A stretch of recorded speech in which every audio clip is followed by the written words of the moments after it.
So guys, today I am going to tell you about server side and client side. First, let's have a look on the client side. We see that the client side is front end.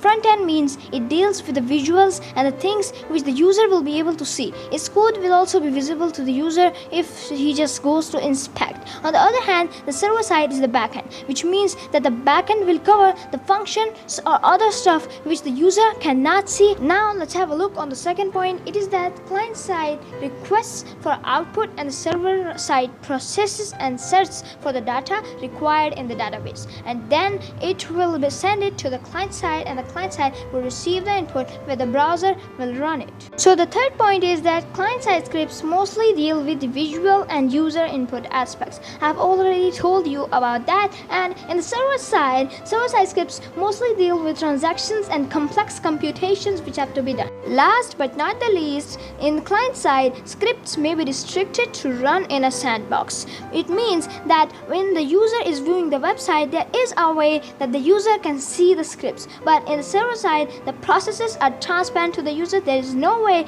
that the user can see the processes which are being done on the server side.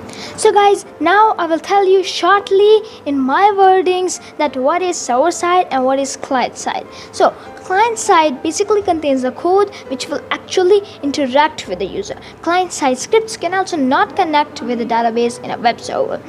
Common client-side languages are HTML, CSS, and JavaScript. Server-side scripts can access database lying in a web server, and it is faster than client-side scripting. You can write scripts in a lot of languages available. Usually, there are some plugins required in server-side scripting. Common server-side languages are PHP, Python, Java, and Ruby. Now let's understand what is HTTP using graph. First thing first, HTTP stands for Hypertext Transfer Protocol. With HTTP, communication between client computers and web servers is done by sending HTTP requests and receiving HTTP responses. Let's see the steps of HTTP request and response. Communication between clients and server is done by HTTP requests and responses. A client or a browser sends an HTTP request to the web. A web server receives the request. The server runs an application to process the request. The server returns an HTTP response, or you can say output, to the browser. The client or the browser receives the response.